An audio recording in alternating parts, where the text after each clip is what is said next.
Shalom and welcome to Practical Spirituality here in Asia Torah, in the old city of Jerusalem, overlooking the Temple Mount.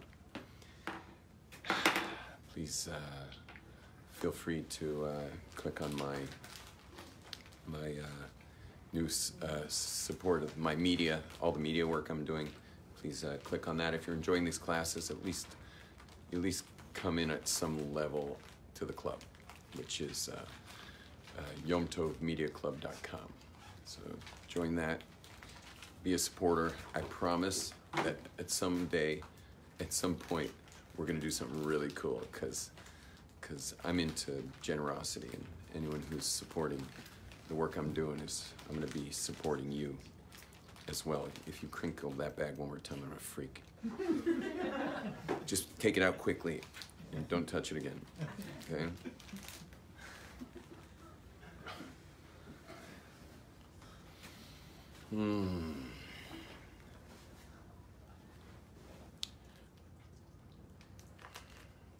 Just leave it, bro.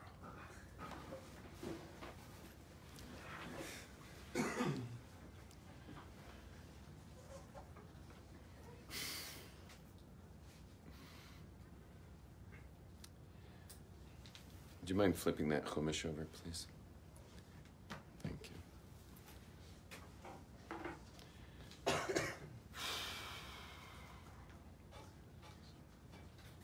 I think I have stage fright for the first time ever. I'm kidding. Just thinking right now what you all need to know. Spirituality of the next world. The next world? You get this one right.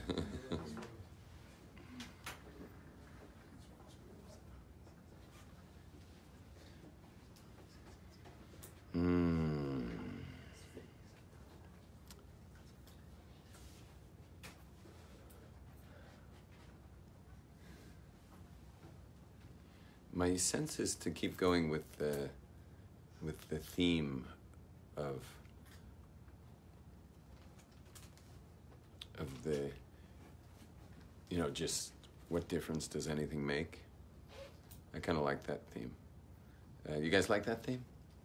Yeah. Yeah. I noticed a lot of people walking around like nothing makes a difference, and in a major way, that's very true. In the perspective of reality, just physical reality, like everything just kind of equals out in the end. Everything just kind of boils down to, all the equations equal zero in the end. There's a tremendous balance going around, always. Sometimes you need a couple of years to go by to see how things balance out. But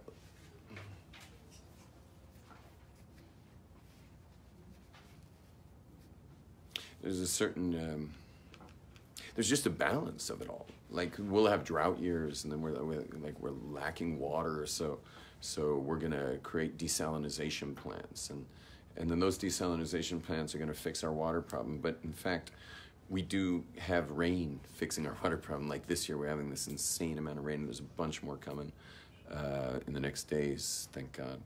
So we're starting Thursday, it's just going big time rain till like Sunday or till Monday even.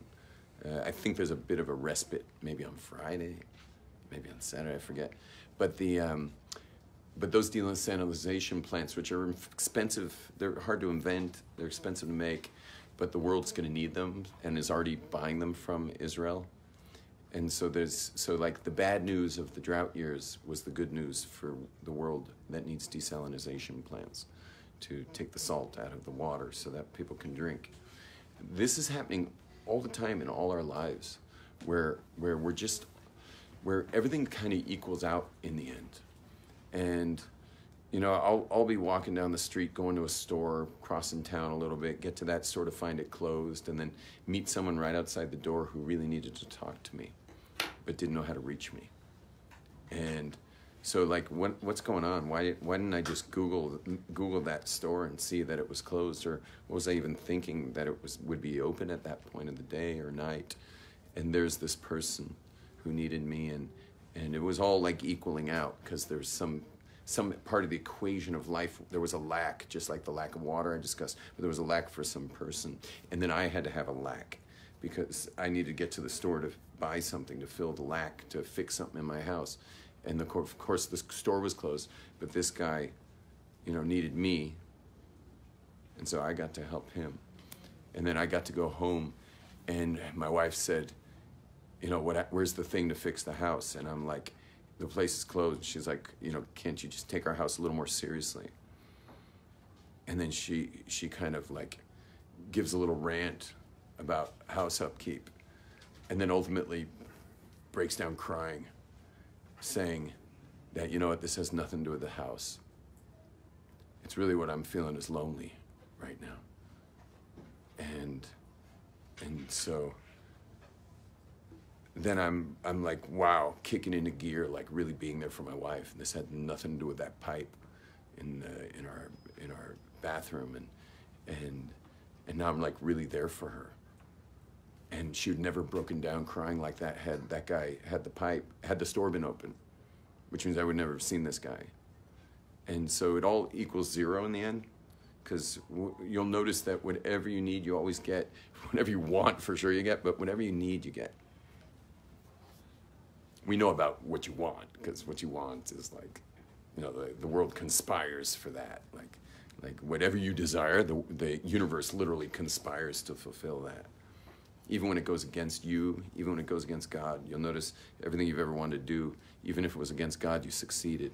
So not only did he let you, he enabled you, but not only did he enable you, he orchestrated the whole thing. He even gave you the thought of wanting such a thing. And then you think, well, what good is it for God for you to want the wrong things and then help you get them? And the answer is that when you want the wrong thing and you go get it, you get these certain feelings inside, because he created us unlike mineral plants and animals. He created us with conscience. And then all of a sudden you get strong in places you would never have gotten strong in, because we're in some giant personal growth seminar called Our Life. And he's the personal growth seminar leader. And he's got all kinds of tricks up his sleeve to have you doing all kinds of crazy stuff, which has you bouncing off stuff in a way that makes you stronger. You start to understand the topography of the world. You start understanding the edge of things. And then from those edges, you build yourself. And so God's like way more mature than you realize. Like you don't do something wrong and God's like, don't. I can't believe it. You can't do anything wrong if God doesn't arrange it for you, and even arrange the thoughts of doing something wrong so that you'll grow in his seminar. You are in the ultimate seminar. It's a bit of a long-term seminar, which is a little bit lame. No offense, God. But no, it's just that you're going to have a spouse involved while you're like only in the first 20 years of your seminar, 30 years of your seminar, you're going to have somebody involved. That ain't cool. I certainly don't want to marry somebody at the beginning of a seminar. I don't mind marrying them at the end of their seminar when they've kind of worked their stuff out, because I don't want it leaking all over me. But meanwhile, I leaked all over my wife, and she leaked all over me for years. And I guess maybe it's meant to be. In God's seminar, it's meant to be that way. But as someone who runs these kinds of seminars, I prefer to get a lot done in 5 days, just to lighten the load of the children growing up in people's houses. That maybe they won't need seminars, because their parents had clean energy while raising their children. So the kids weren't so messed up. It'd be nice if people burned cleaner fuel when raising families and stuff. I mean, you see, like these days, most people are nervous about even having a family. Anyway, but this is what I want to speak about today, is this sum total of zero in the end, like everything equals out. It's incredible, like unbelievable masterpiece this world is, with each individual with free will, meaning you're making all your choices. You're making all your choices. So like, how do you pull that off? And do you realize how wondrous this being is? That he can have everything equals zero out. It all zeroes out, like the whole spreadsheet zeroes out in the end. Over and over again, meaning things are zeroing out as we speak all over the place. I'm probably zeroing out something for you just by you listening to this. Some aspect of your life's getting zeroed out, so like everything makes sense. When we say zeroed out, what I mean by that is in accounting, like if you're an accountant, you gotta like things have to make sense for the person you're working for. So you want everything to come to zero at the end, like whatever was spent, and whatever came in, and it all makes sense and accounted for. Everything's accounted for. You know, that's called zeroed out. No leftovers here, there, or anywhere.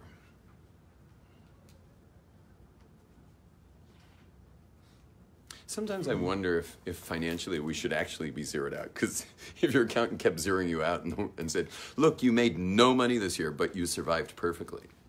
And you had everything you needed. Like, how would you guys feel about that? Would you be happy with a life like that? If your accountant could come up to you every year, once a year, and just say, you did it again, zero. And you did absolutely everything you wanted to do. You ate everything you wanted to eat. You went to do everything you wanted to do. You flew to wherever the bucket list places were that you wanted to fly to. And you just came out zero every year. And even in later, meaning now you have a family, now you have kids, you're even making weddings, and you're still zeroing out every year. You bought a home, you got a mortgage, you come out zero every year. Raise your hand if you could be promised to be at zero every year at the end of the year, and your accountant's just like, you're a miracle. How do you do it? Like, you keep coming out to absolutely zero at the end of every year. Raise your hands if you could get that kind of promise from God, you'd prefer that than a prophet. But a prophet, but who knows what's going to be year after year. Raise your hand if zero would be perfect for you. Yeah, but you got to raise your hand, and you got to let go of prophets, like, because 1 year you're going to be up like $250,000. Next year maybe down $500,000. The next year you're up $500,000. The next year you're down $750,000. So, who would take zero every year? Okay, anyone who didn't raise their hands are fools. Okay, no offense, but you think money's security. I believe in myself. Maybe you missed the point that if you came out to zero every year with a promise from God, if you came out to zero every year with a promise from God that, you know, you're going to be fine and it's going to keep going that way, that you did really, really well. You didn't leave anything over for your kids, but on the other hand, your kids won't be losers. Because people who have a lot of money, their kids are often losers. And whereas people who are on the level of zeroing out in their lives, like they're really just spending what they're making as they go. And even if they spend more, they'll just make more, meaning God's just going to somehow like shtup it in somehow that you'll have extra money. The people who live like that, their kids are generally healthier people. They're generally healthier people. They're, you know, there's like tribes all over the world that have like zero waste. You know this, like this. There's tribes out there. They've been living for thousands of years. Some of them are quite large, and they're in jungles of Africa and Southeast Asia and South America and the Amazon. Like there's no extra. It's zeroed out. It's always equals zero in the end. And there they are, another year. Another year. What an amazing year. Now, our lives, you know, as Westerners, not that we're really Westerners, we're Jews, which is, you know, I imagine people watching this aren't necessarily Jews, so you are whatever you are. But if you're understanding my English, you're probably at least from a Western country. I'm so happy Israel, by the way, is not in the West. That's just amazing. Because where Judaism and Westernism overlap is like nowhere. Like there's no overlap. And this is the scariest thing, is if you're a Western Jew, like let's say you're very Western and you're an observant Jew or whatever, observant friendly Jew, I don't know what you'd call yourself, but you realize that if you somehow worked out how you could be a Westerner and a Jew at the same time, that you completely and utterly miss the point. Because there's zero overlap between Westernism, and I don't know how much you guys have studied Westernism, but you know, they have universities. If you can't handle a university, go on YouTube or something and watch some history classes on Western civilization. But we have no overlap. And not only that, we've never, ever, ever been friends. We are not friends with them. In fact, you know, Islam's more likely to give us a hug before any Westerner would throughout history. You know, and Islam's no friend of the Jews either.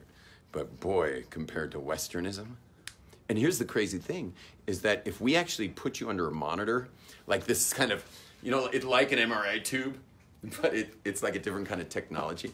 It checks how Western you are compared to how Jewish you are. And so on the front, it has a meter of like, you know, like how Western versus how Eastern, did I say Eastern? Sorry. How Western versus how Jewish you are. On the Eastern side, it has an E, which stands for, sorry, we're going to say how Western you are.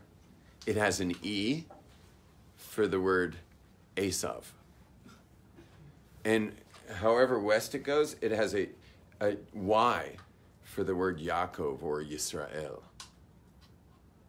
And you go in the tube, and it's just like, you know, it's like checking out every aspect of your life, like your spending and your fashion and your overemphasis on externality and you know, that's all Western stuff. So that's all going to be on the side of Esav, and all your relationship to money and all that stuff is all just going to be adding towards Esav, and then all the stuff that's like spirituality, like that this world's just a holographic projection, that God's running the show totally, and that you really don't have to do much more than move your limbs around a lot.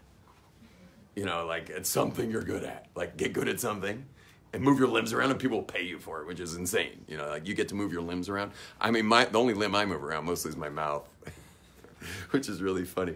But if I just move my mouth enough, people will pay me for it, and they just don't stop. And people love paying me for moving my mouth around, which is so funny. Think about it from my perspective. I'm just there's a buck, you know. So, but that's what I do. I mean, you are supposed to use your hands once in a while, you know. But otherwise, people pay me for moving my lips, you know, which is the weirdest thing. But people do pay for all kinds of stuff, you know. Sometimes I'll even take a car somewhere and I'll pay him for like going like this. You know, like anyone could do that. But, you know, here he's doing this, you know, and here I am handing him money. And, gee, he moved his hands in all the right places, you know, and put his feet on the right pedals, and here's his money. You know, so you definitely want to move your body around. But not much more than that. Not much more. Unless you're, of course, doing great service for the world. You're doing great service to the world, then do much more. Do much more. If you're driving people around, well, you better take care of yourself and get your you-know-what out of that car, because it's not going to be good for your posture, and not going to be good for anything. You're just going to be a bad back, broken, angry taxi driver, you know. So definitely, if you're just moving your body around to get paid, definitely don't overdo that. But if you are making a difference, do a lot of it, lots of it. Anyway, but imagine this tube, which is like, let me just say it like this. Even if you're a Westerner, you would want much more on the side of Y than the side of E.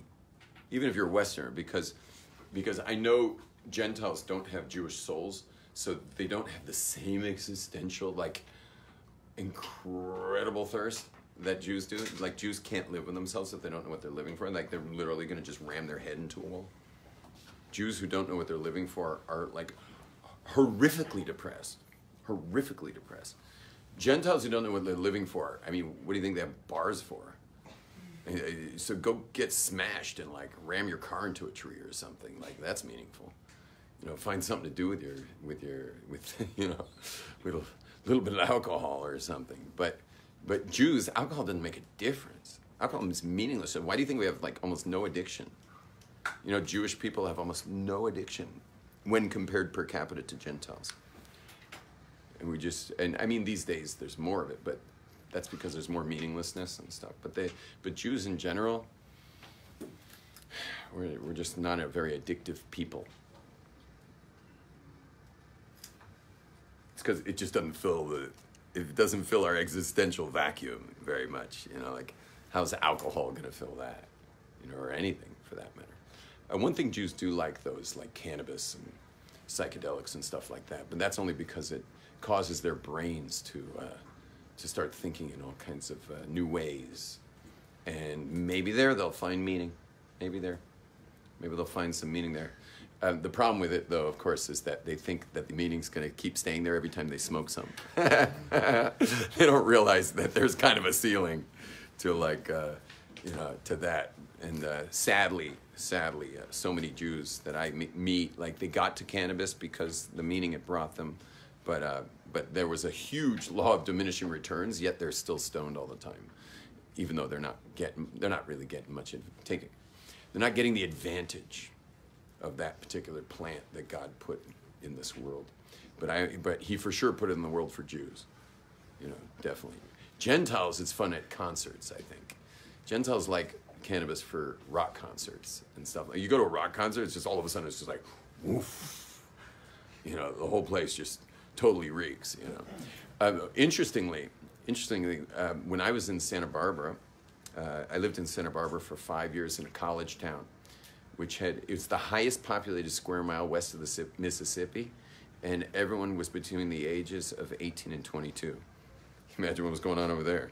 I mean, it was rated #1 party school in the world every year, like forever. I mean, now it's #6, but it's already, I left there almost 30 years ago.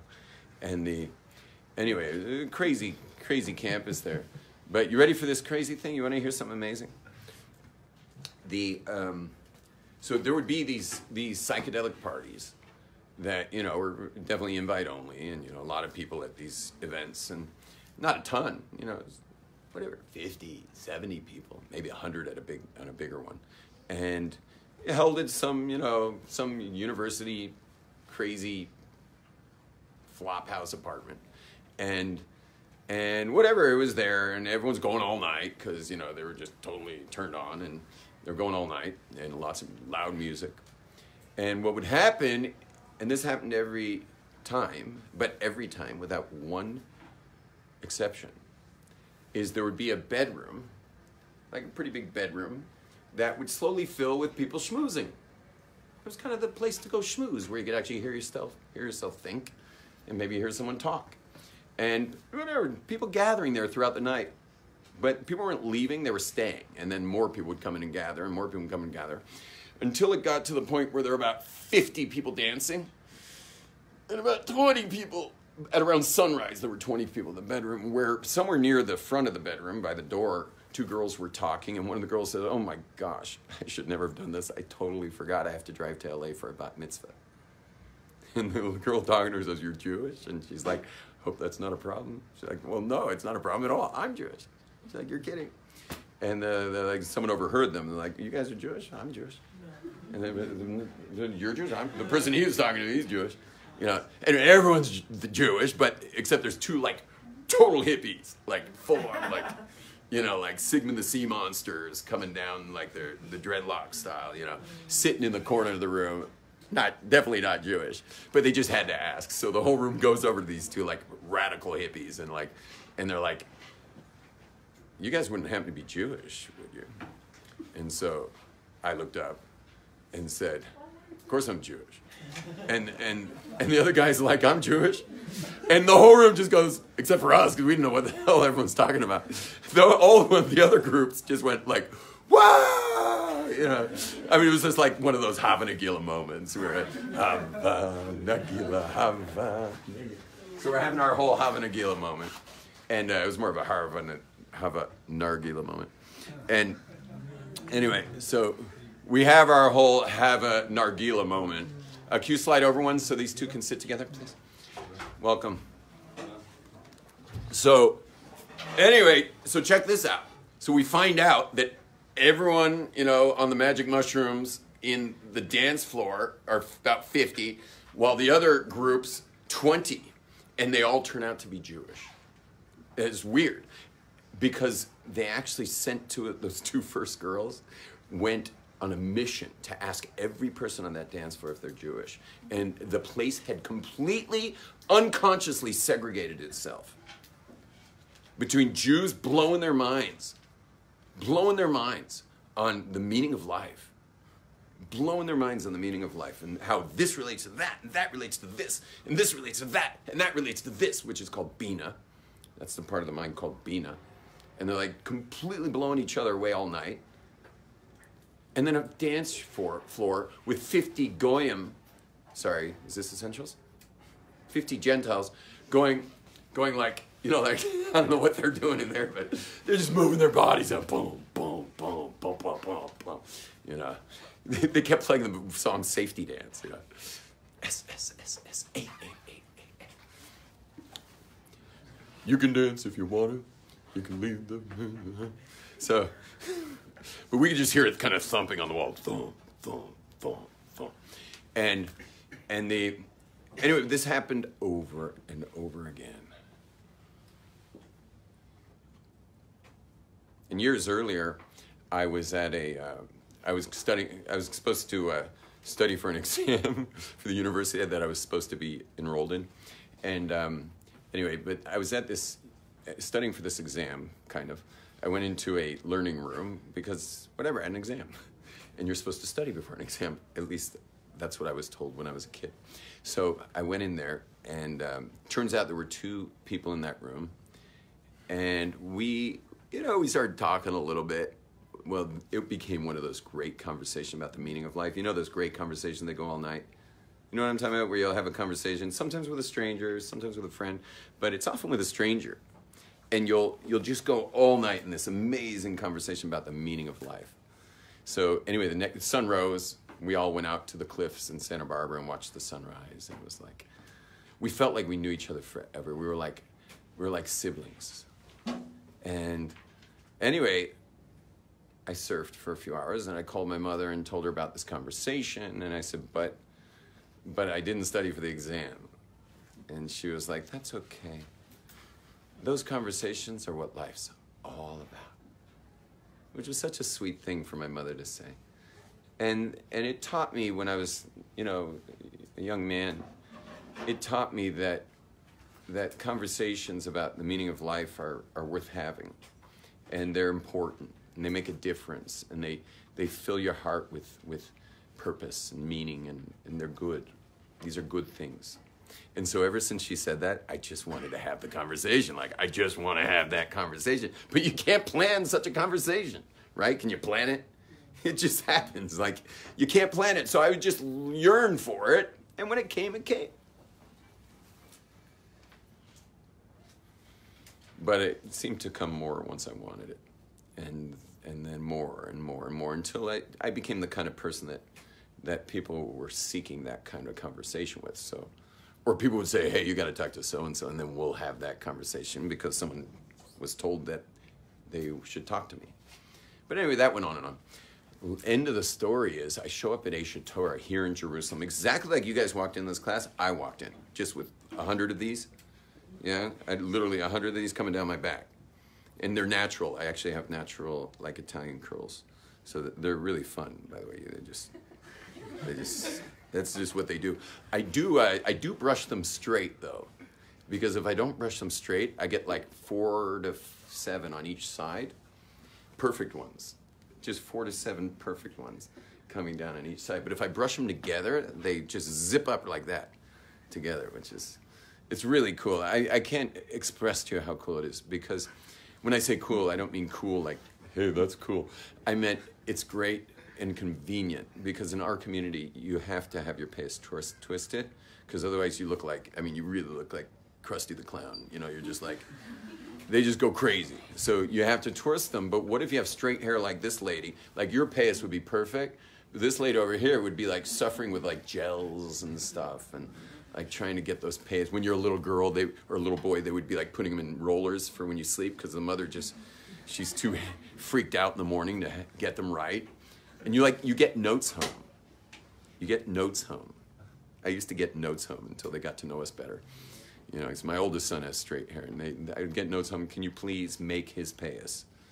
Make his payas. Okay, I have to make his payas. So, whatever, we got tired of making his payas. Now we already have, now like 8 kids later, we got this little guy with straight hair, and he's just like, he makes his payas like, first of all, those payas get made like once a month, maybe, and definitely not for school. Forget that. Ain't nobody got time for that. And we're older than we're older than the guy who writes the notes, so he's certainly not hassling us at this point.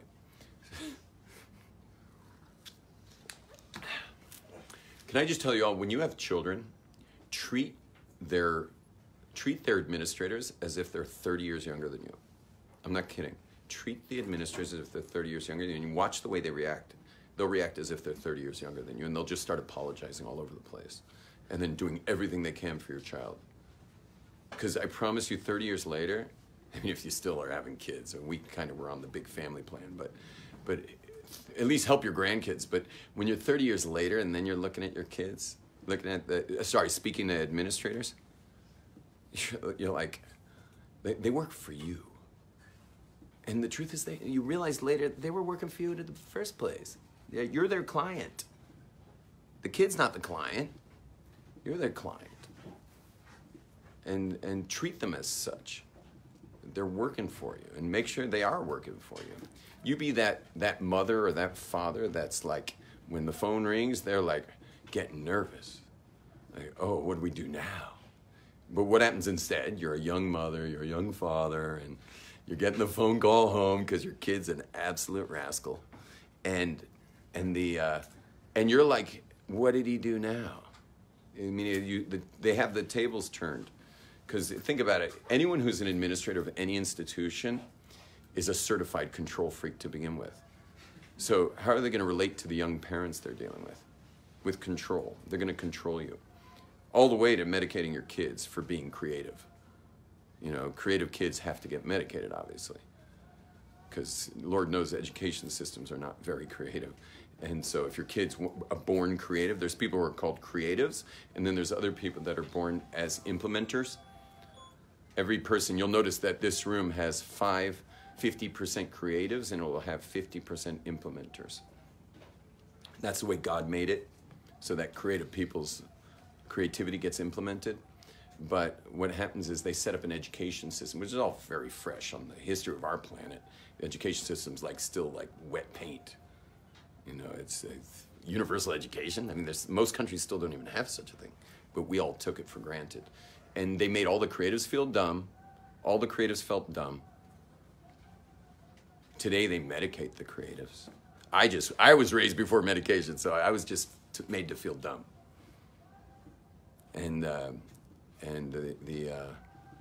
But today the creatives are basically killed. You know, numbed with amphetamines and stuff. It's insane. You know, and then so. Anyway, but you, as a parent, don't let anybody push you around, okay? They work for you, not vice versa, when you're going to be that parent. And you'll be shocked, by the way. Don't take my word for it. Just try it once. You'll be shocked to what happens. And they literally get to work. They literally get to work when you do this. Now, I get to Israel, and, I mean, people are like, literally, I'm walking by people, and people are like, keep your hands and feet away from his mouth. You know, I look totally crazy for this environment. And all I've got is surf shorts, like tank tops, and big amethyst stone, and flip-flops. And a guitar. And that's it. Meaning, it's not like I brought a Shabbos outfit for the Sabbath. You know, like that was it. I was that knucklehead you see at the Kotel, you know. And what was interesting is during my years in Santa Barbara is that I was celibate. I don't know if you know what celibate means. Celibate means someone who's not sexually active. So the reason was because I realized that men are basically hunters. Yeah, they're conquerors. Men are just conquerors. And once a man conquers, he moves on to the next kill. Unless, of course, you force him into a bond called marriage, and then he has to stop. Hopefully he stops.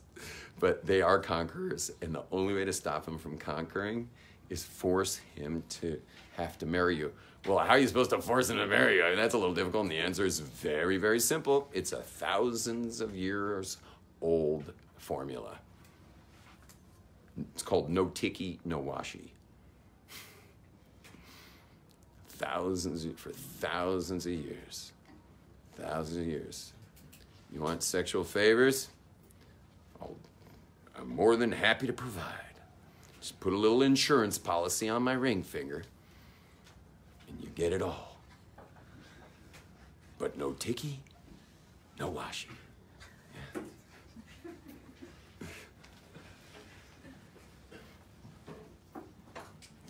Now, of course, in the 1960s, the sexual revolution, when women's lib had already been going for like a long time already. It's going like 30 years. So like women have like given up every card they got. Like they've literally placed it on the table, like every card they got. There was only one card left, and it was that card. Not every girl, but most girls kept that card close to the chest because it's thousands of years old formula to make sure you don't wind up roadkill or 38 in some used car lot. Literally. But comes the late 60s, the hippie era, the sexual revolution, and they're just like, why do we have to be so good when these guys are acting like a bunch of, slime bags, and they just put the card on the table. We're going to be just like them. And from that moment on, literally from that moment on, men have rented. Why buy when you can rent? And literally you watch the marriage age went from like young 20s at that point. It was at young 20s. Only like 10 to 15 years earlier, it was like 16, 17, 18 for girls. But it went from young 20s and it just shot to 30. Like that. And then it moved up from there after. Then it went gradually up, but it like shot, like it shouldn't have done that. Meaning the history was girls got married between 12 and 14. That's history of the world. But then like modern times, after the war, it moved up to like 16. Like my grandmother was married at 16. Your great-grandmother was married at 16. Maybe 17. Not yours exactly. I mean, that was the average. I'm not saying yours. So maybe yours. Yeah. Everyone was. I mean, no one's going to... Why wait? It's only a bigger hassle the longer you wait. And if you think you're getting prettier, you're not. So like, don't be an idiot. Now you can possibly fool a man into spending the rest of his life with you. But those chances are going to go down rapidly as your 20s move on. Now, but that age just popped up to like way up out of nowhere, and now you know what the nowhere was. The nowhere was the sexual revolution. Just popped it up because now today we have just a singles epidemic. Now it's already so much later. We're now 60 years later. Isn't that crazy? It's 50 years later. Now it's 50 years later, a little more, and it's like, people are really stuck. And not to mention, no one has, getting married is nothing, staying married. Staying married is like become like even harder than getting married. Oh, crazy world. Anyway, so here I am in Jerusalem. And I'm dressed like that, and I came to my first Shabbos. I was being hosted, and I was starving because Esha Torah didn't serve food on Fridays at the time. I don't know if they do now, and to the students. And all I've got is a little sheet of paper saying my host for that Shabbos night. I'm waiting all day for this. I'm starting to eat my arm. Yeah, and so I'm just waiting for sundown because and I asked somebody, is it Shabbos? And they're like, yeah, it's Shabbos. I just went straight to my host. I didn't know you're supposed to pray first. My host is down at the hotel. But I'm rapping on the door till my knuckles are bleeding. And finally this lady opens the door, outraged, wearing like a sock on her head. And she's outraged. And she's like, what the hell do you want? No, she didn't say it like that, but she's like, what is it? Because I had been pounding on her door. She'd been sleeping, obviously. She's like, her eyes are all red and stuff. And I'm like, I just like stick out my hand. I'm like, hi, I'm Johnny Glazer. I'm your guest this Shabbos. And she just like pulls her hand back like, she didn't even put it out. She just went, she's like, you pray first at the hotel where you find my husband. And after you're through praying, you come back up. And I'm like, what's he look like? You know, like, how am I supposed to find this guy? It's like where's Waldo? You know, and anyway, but I asked her, why didn't you give me your hand? I asked her, why didn't you give me your hand? And you know what she says to me? She says an amazing thing. Like God gave her these words. She says, you know, it keeps things really clear and nobody gets hurt. Now think who she's talking to. I'm coming from the biggest party school in the world, and I'm like protecting the hearts of the entire half-world population called female. And here I am, this like champion of the hearts of humanity. And she tells me that she doesn't even touch to keep things clear. I was like, I was not so often I get outdone, but she outdid me. This lady totally outdoes me. And I'd never heard of such a thing, by the way. It was the first time I ever heard there was such a thing as not touching someone of the opposite gender. So I was just like, I bowed to say goodbye, going down to the kotel. I learned the bow trick immediately. So I'm like, it is an honor, and you just totally upped me one. I'll explain later. And I'm hereby taking that on. Like, I'm not even going to touch people of the opposite gender. And then I went down to the kotel and I prayed. The next person I touched was my wife, 3 years later, studying in yeshiva. And I'm still touching her. How did you find the guy? What? Did you find the guy? I didn't find him. I didn't even try. Thousands of people there. But thank God I had the address, which is great.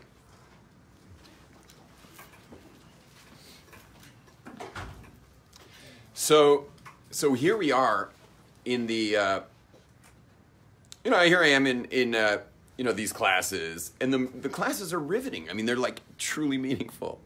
And they're going deeper than we were going in our college campus conversation. These conversations were going deeper. And I was impressed. But then there were like certain rabbis, like there's one great rabbi named Rav Yitzhak Berkowitz. He was going even deeper. And that really freaked me out, because where he was going, I didn't know you could go. And even with all those more psychedelic events on campus, he was going deeper than we were going, for sure. And you could tell very well by the way he was speaking that you were getting the outer membrane of the periphery of things. Like, you can tell when someone's speaking from periphery, but there's endless more depth. And there was clearly endless more depth in this guy. We were like a joke to him. We were like a tzedakah case when he was speaking to us in this room. You could tell he was just giving tzedakah of his wisdom. And we were the poor people he gave an hour to. And I got to meet a few more people like that. And after a while, I was like, whoa, what's going on here, man? Anyway, so we did a lot of hanging out in the square. Have you guys seen the Jewish Quarter Square out there? So we're doing a lot of hanging out in the square. And I noticed around 10, 11 o'clock one night that we had not stopped talking about the meaning of life for the last 6 hours. Since the classes here ended, we were there till from this time, we just kept going with what the meaning of life was. There was another night, a couple nights later, where we were drinking beers in town. Whatever that area is called over there, where all the Zollies, all those places. The Zollies didn't exist then, but it was like where all the partying was. And we were partying out there. And we were like getting pretty buzzed. And I realized that we're all totally buzzed and we're still talking about the meaning of life. It's not stopping. It's just not stopping. And we're passing out every night in the room they gave us here at Esha Torah, like wherever we were staying. And we were like talking till someone just stopped answering because he passed out, and then you passed out. And then we'd wake up the next morning and go back into the conversation. At this point, I realized that we are the nation of the conversation. We are the nation of the conversation. We are the meaning. We are the embodiment and the meaning of life. And when a Jew doesn't have that meaning, man, he's jumping off a bridge. Forget alcohol. Gentiles drink alcohol. Jews are going to go for something bigger, just to numb the pain of a meaningless life. When you got 30 terabytes of hard drive and the only software you get is McDonald's, MTV, or Facebook, Instagram. You're it's like a Ferrari in traffic. You know, it's just overheating. You're desperate for meaning. Like, I see Jews, when I meet secular Jews, I don't see this guy, like, you know, with his convertible Audi and stuff and the killer Ray-Bans and stuff. I don't see that. I see an Ethiopian with a distended belly and a swollen skull and toothpick arms and flies everywhere. That's what I see. Because he's desperate. He's desperate. He's freaking out to the point of like, maybe buying this might help. And so if there was a meter of whether you're Western or Jewish, those two don't overlap, man. Because we're the nation of the conversation, and Westernism they hate that conversation, because when you have this conversation, listen to me good right now, everybody. When you have that conversation, you stop being a connoisseur. Did I say a connoisseur? When you have that conversation, you stop being a consumer. And you are happy that everything equals zero at the end of the year. As long as it all zeroes out, you're good, because we're only here to have the conversation. And we support that conversation. If you got money, support it. I have $30 going here and $40 going here every year. My accountant's like, what are these like? Every month you're like hemorrhaging. And I'm just like, oh, that rabbi's amazing. Like, he's got a whole community who's like, you know, totally in the conversation. He's like, what conversation? Can you stop sending him a monthly whatever? And the answer is no. No, I'm not going to stop that. I want to make sure the conversation's happening, because he's one of the leaders of the conversation. We got to all have this conversation, and we're going to fight the West with that conversation. We're not going to stop having it. And if we stopped having that conversation, this earth would just fall out of orbit from the weight of its problems. You know, like the Doobie Brothers song called I'm Here to Love You. You know what the first words are? I heard it say about the weight of the world's problems is enough to make the ball fall right through space. It ain't even worth it to live with all that's going on. Yeah. And check out that song. It's amazing lyrics. We're the nation of the conversation. We need to make sure that we're always having it, because otherwise this place is hell. It's hell. You want to make this world beautiful. Make sure you're having that conversation. Make sure you're finding people who know how to have it on a higher level than you, so that you can glean their wisdom. And for sure, make sure that if you happen to have the wherewithal, that you support the conversation being had. Shalom, everyone.